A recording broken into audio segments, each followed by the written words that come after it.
I'm certainly hit middle age, and I'm having these moments where I'm having a chat to adults, in their 20s, and suddenly I realise they just think I'm an old man. The things I'm thinking about, or the things I'm talking about, they're in a whole new world. I mean, it's not quite, I don't know the technology yet, but it feels a bit like that at times. That was certainly the case for Kathleen Folbigg when she got out of prison.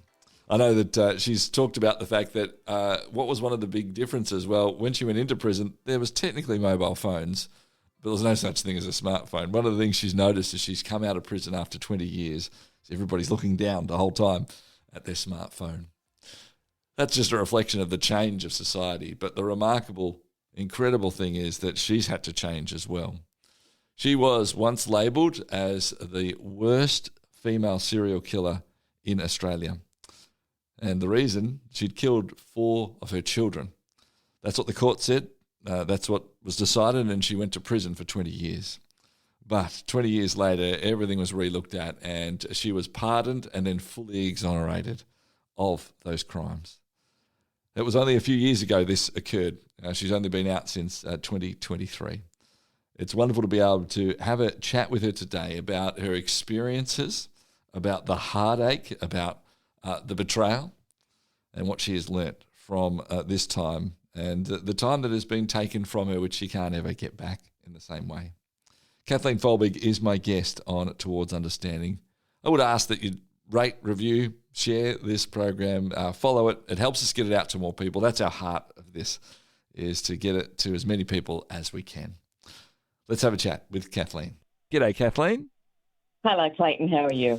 I'm good, and it's wonderful to have a conversation with you. You've been described, over a couple of decades ago as the worst child serial killer in Australia. Now you're being described as, somebody who's been not only pardoned but fully exonerated, as somebody who's, arguably the most wrongfully accused. Maybe you and Lindy Chamberlain need to, sit in that category in terms of Australia. That's quite a span for anybody to go through of what it is. Could I start, before we even talk a bit of the story, even just having the ability to come on and do a radio, interview like this, how much energy and cost and sacrifice, I suppose, does it have to start talking about that story? I would have to say that I don't actually suffer a cost for it, because it's something that I'm passionate about. To be wrongfully convicted in such a manner, and have, 3/4 of your life taken off you. I don't think that's something that you can hide from. I don't believe that it's anything that, I should be ashamed of. So therefore, talking about it is not really too much of a problem for me. So I'm not doing too bad. Well, that's incredible. I know that just the having to go back and sometimes talk about things is tough for people. So that's wonderful that that's the case for you.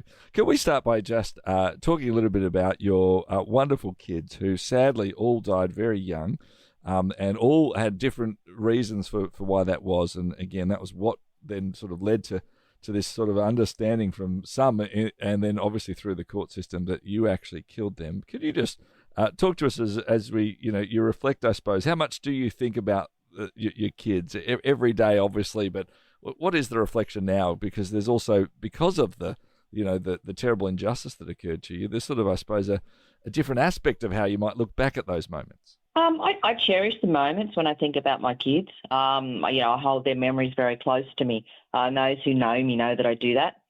They're not something, if, we were referring to me having difficulty speaking about things. That could be something that I will pause and have to think about what I'm saying, because I do keep them and cherish them so much. Every day they're always there. I like to reminisce about the better times in life that I had with them, even as short as they were.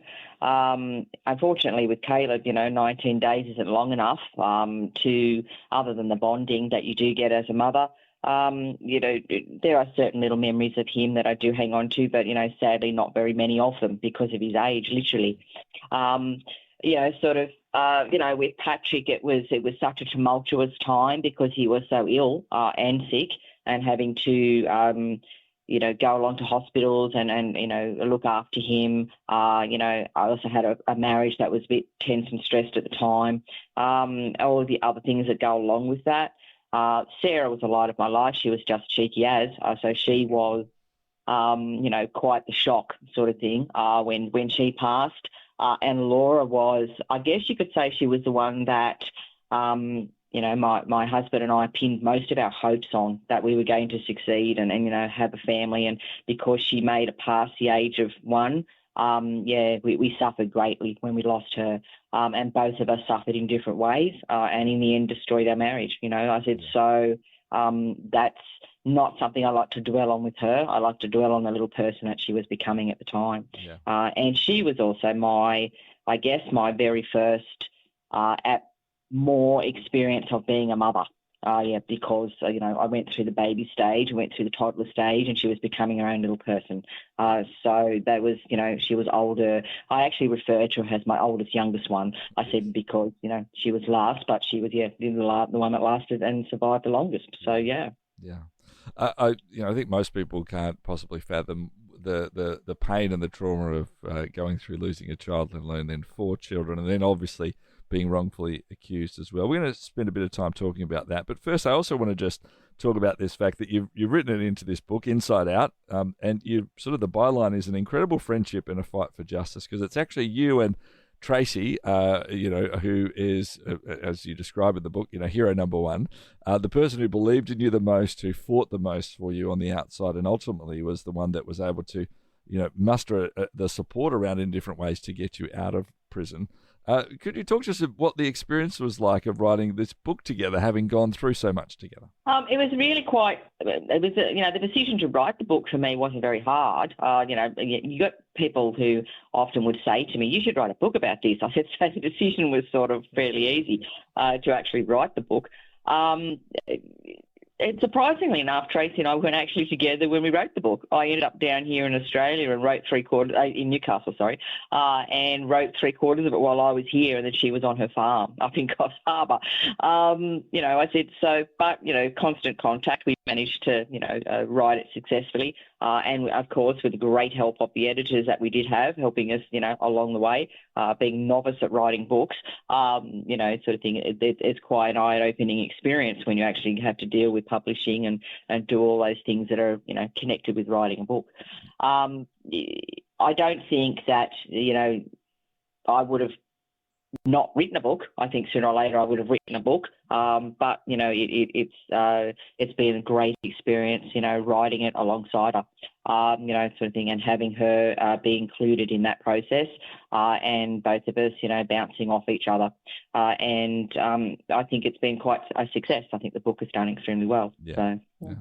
I'm fascinated to understand what you put in. You're very open and honest. I'd imagine that anytime anyone's gone through even just a smidgen of the experience you've gone through, there would be perhaps a feeling to say, oh, actually, I'm going to keep some of these things to myself. But you're very open about your childhood. You're open very much about all the circumstances that occurred, about your marriage, and then the falling apart of that, and then the betrayal that occurred in that as well. How did you go about deciding which bits to actually make sure you do include in this story or the book, and which bits you don't? I think for me it was more of just a free flow sort of technique. I sat down and things disappeared. So I'm not even sure. I think I might have been on a bit of autopilot, sitting on the at my keyboard and just sort of going, and then looking at it and going, oh, okay, and then deciding whether I did want to actually continue talking about that or not. The information that I have shared in this book. It's more a case of, I believe, that so many people just wanted to know, and I just thought it would be better to put it in a book like this. Therefore, it's out there and everyone can read it. And I don't get any more uncomfortable questions. I don't get people, saying, what about this? What about that? What do you think of this? What do you think of that? Because it's in print, and I can now say, if you wish to know that, you can read my book. Yes. I said, so sharing, used to be an issue for me when I was younger. I've had a lot of psychiatric and psychological care whilst I was inside for 20 years that taught me that opening up is a good thing, not a bad thing. And so therefore when it came the decision to write the book, I opened up and just sort of thought, okay, well, I have to do this. It's for my own good as well. It was as the saying goes, it's a cathartic exercise when you write a book like this, because you are writing about your personal life and your details. And almost like a lightening of the shoulders or a lightening of the load, and making me be able to breathe and just sort of go, okay, I've said all this now, and life can move on and step forward, and hopefully in a better direction. So that was the reason. So, yeah. Yeah.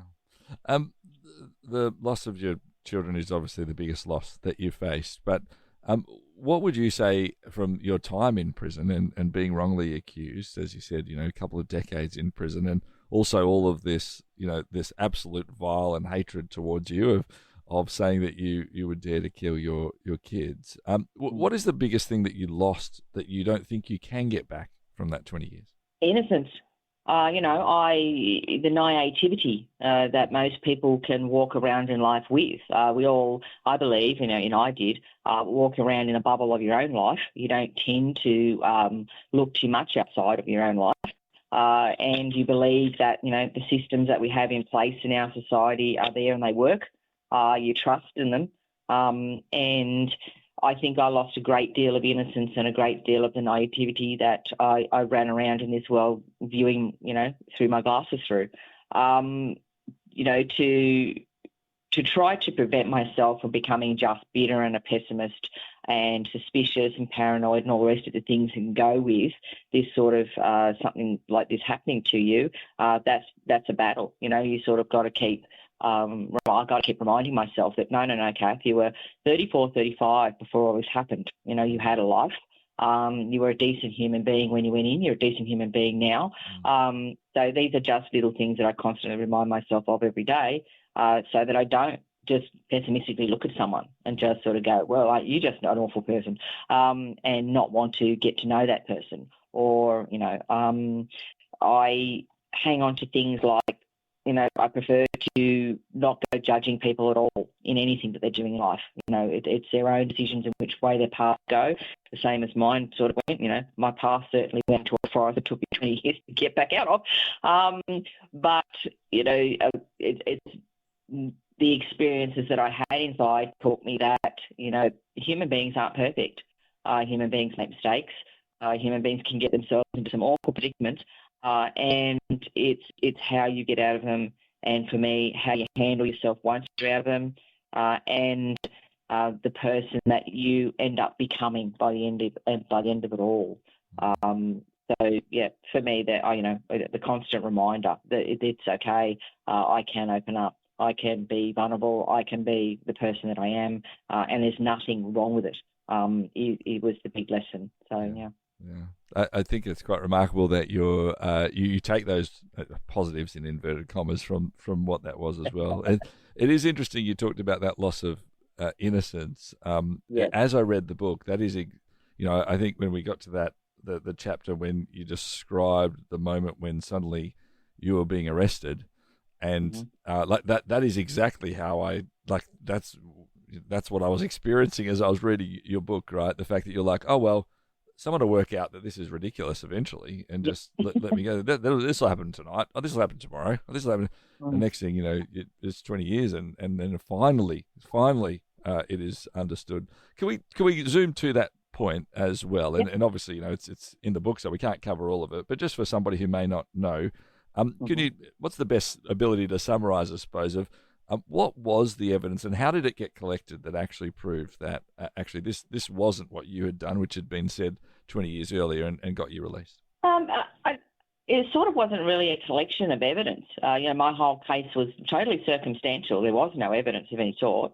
What was happening at the time was, and this has been written about, it was a version of thinking which we call toxic or poisonous thinking, and it was called Meadows' Law. And it was literally, a police officer, a detective at the time, decided simply because he turned up at a hospital which was mandatory, on the death of a child. When he discovered that there were three others besides the one he was looking at, he immediately just had a pessimistic view on that, and just decided right there and then that there's something more to this, there's got to be something wrong. These things don't happen like this. It's impossible. So therefore equals murder. So the whole case was basically boiled down to that.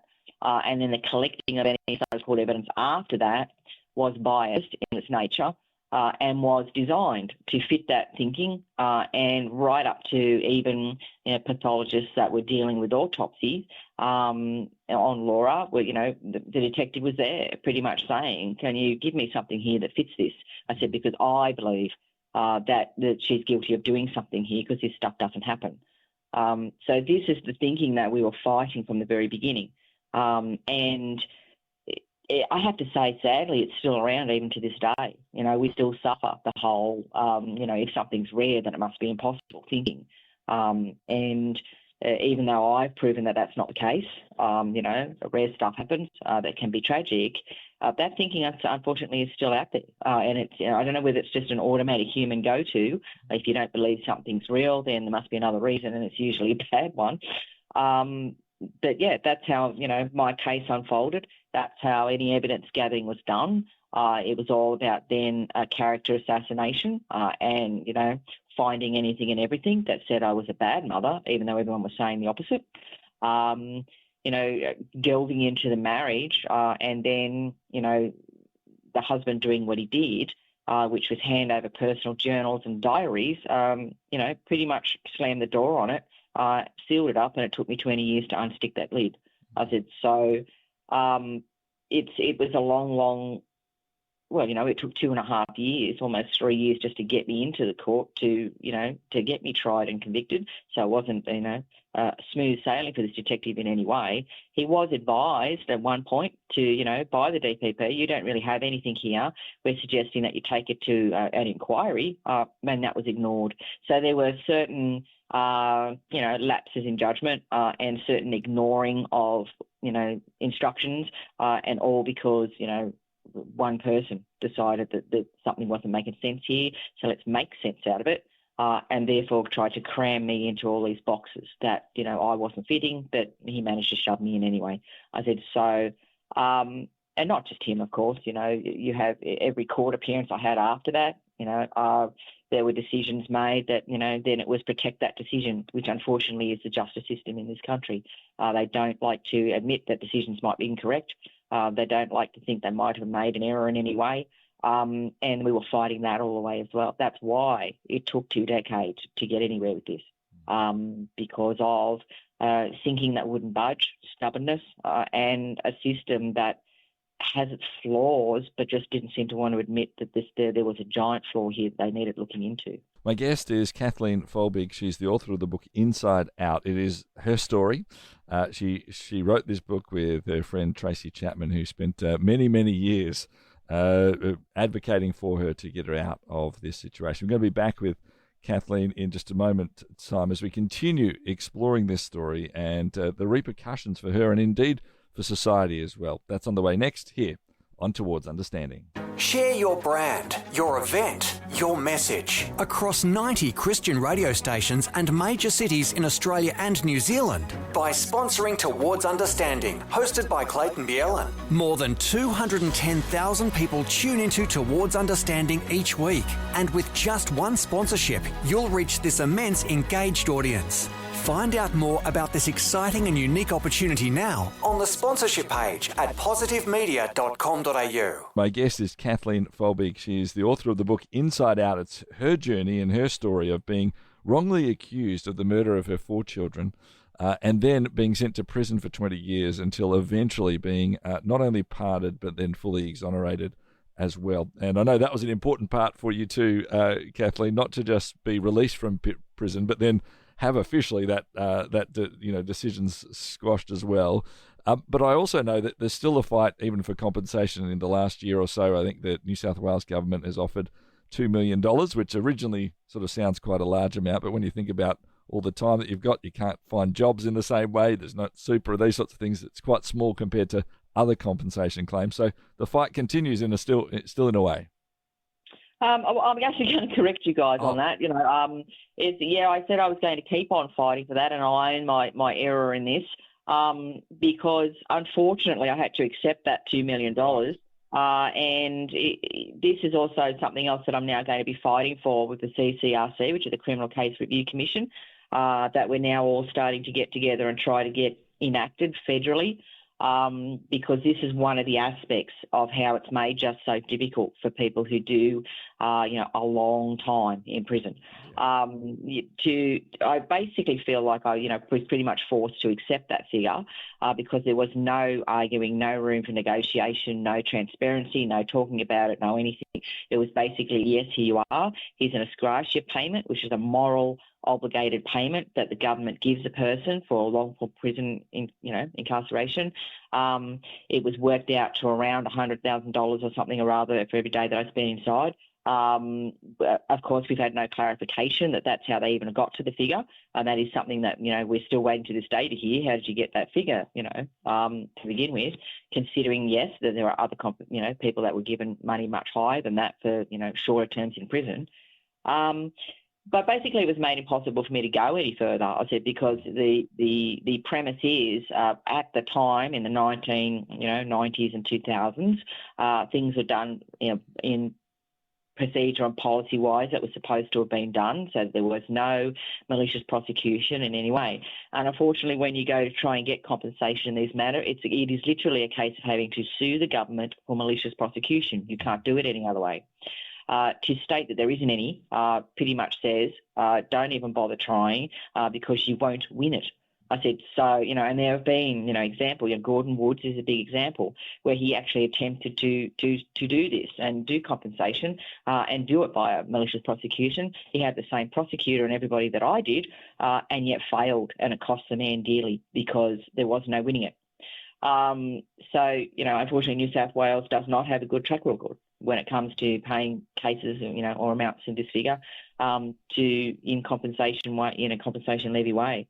Yes, I've had to take that too, and I am actually having to make that work for me now, and with investments and doing what I need to do, so that I can live the rest of my life just like everybody else does.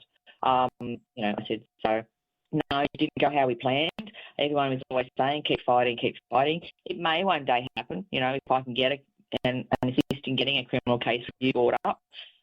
This could be an avenue that gets looked at, and it might turn out that my case is one of the first ones that they look at in this regard.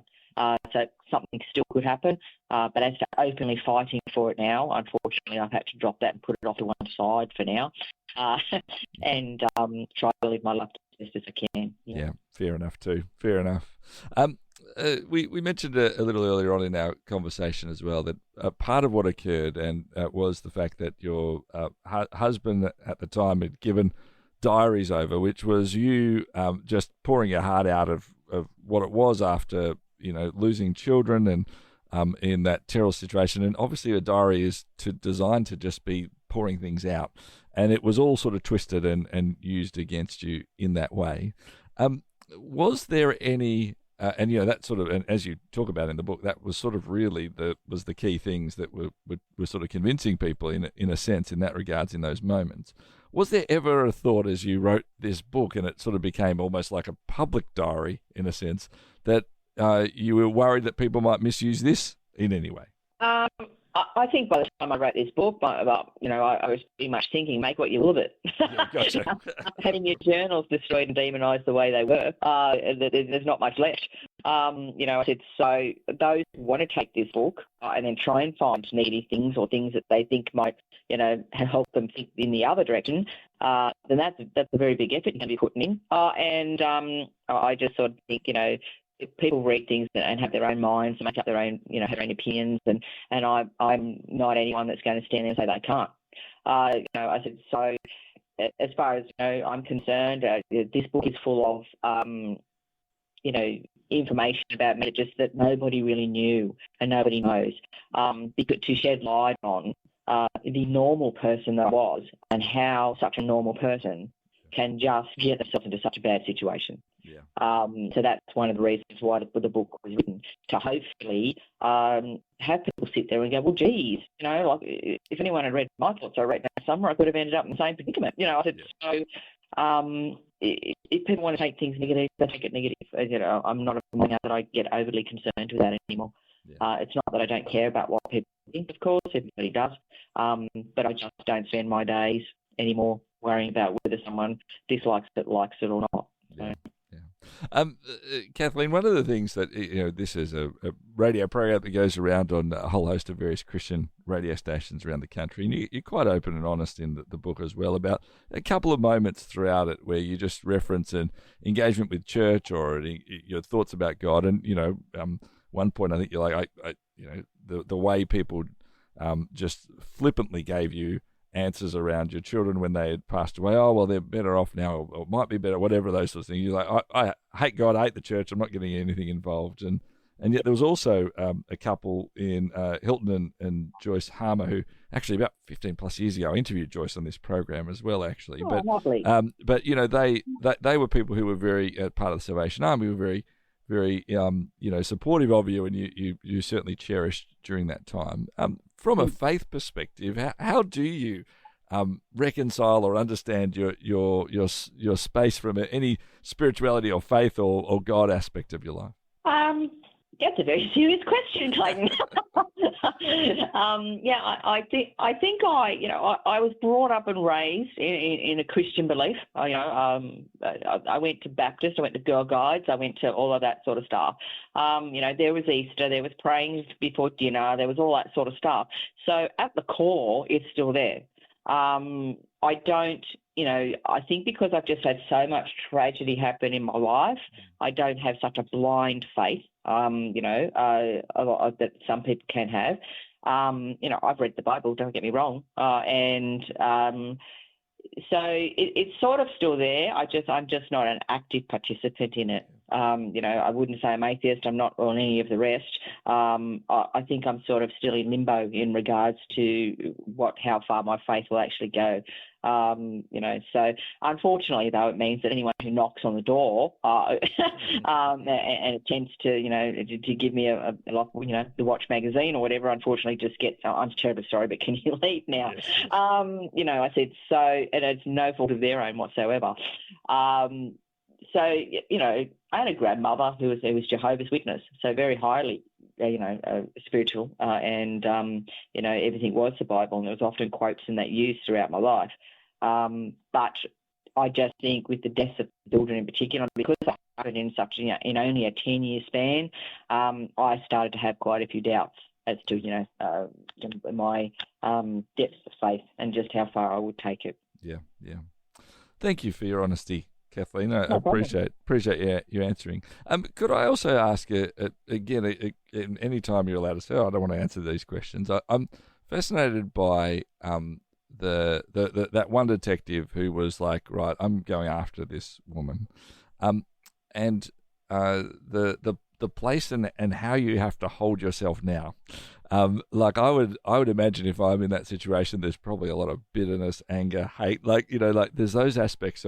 But I also would know, well, it's probably not good to hold those for my own benefit, that sort of thing. How do you, as you think about somebody who's deliberately gone and done that, and not at the time, but I'm talking about now as you look back at that, how do you have to, I suppose, hold the perspective of that person with it? Is there still that deep sort of bitterness aspect of there, or have you had to let that go to survive yourself? Basically, I've had to let that go because I just think to hang on to anything that's extremely negative and gives you stress or makes you clench your shoulders or has you worrying about things constantly, I just think takes away a lot more energy than being able to breathe out calmly, smile at someone and be happy. I said so. For Detective Brian, for whatever reasons he chose back then, I have no idea what they are. They could have been just, career changing, or they're supposed to have been things said where it was boring in Singleton at the time. I said so whether or not he just decided, I've got something to do now. Who knows where his mind was at when he just decided to go down this road. I don't hate. I try really hard never to hate. I don't hate anybody. And even after I spent 20 years in prison and was defending for my own life and meeting all sorts of types of women inside, never did I decide to full on hate anyone. I said because it's just such a negative trait that we have and makes life so hard. and I just sort of think I've had a hard enough life. I'm not interested in making it worse myself, just by running around being negative and hating everyone. He did what he did. He went down the path he took, and whether that worked for him in the end, I've no idea. If he got promotions, he got promotions. If he didn't, he didn't. I wouldn't know. So sometimes I might sit in the past. I have sat and wondered, what does he think about all this now? Now that I'm out and I'm exonerated, and it's been proven that he probably shouldn't have gone down that path. What does he think about it? But not enough for me to want to go and chase him down and find out. Yeah. So I certainly don't hate police. I think police have a tough enough job as it is. And detectives in general, they do what they do because they're required to do so. And it's a job just like everybody else's, and some make a full career out of it, and are highly respected, and others, coast along and do what they need to do. I said, so it's the same as any other profession, I guess. But yeah, I don't hate. I would say that I probably disliked my poor old ex-husband there for quite a few years. But yeah, never hated him. And when I got out, there was nothing but just a resignation that he was not going to be part of my life ever and ever again. I said, so how I roll. Kathleen, last question for me, and you've been so generous with your time. Thank you. Is around the idea of sort of the hope that you have as someone reads this story of yours, this book that you and Tracy have shared as you put together of your story. As people walk away from it, they sort of put the final page down. Are you hoping for them to take something personally of how to walk into life? Is it something about the justice system and what we should be doing as a society to make it better? Maybe a bit of both. What's the heart for you and the hope that as someone reads that's what they walk away with? When I originally rewrote it, basically it was as for a legacy, in regards to my children. It's dedicated to them.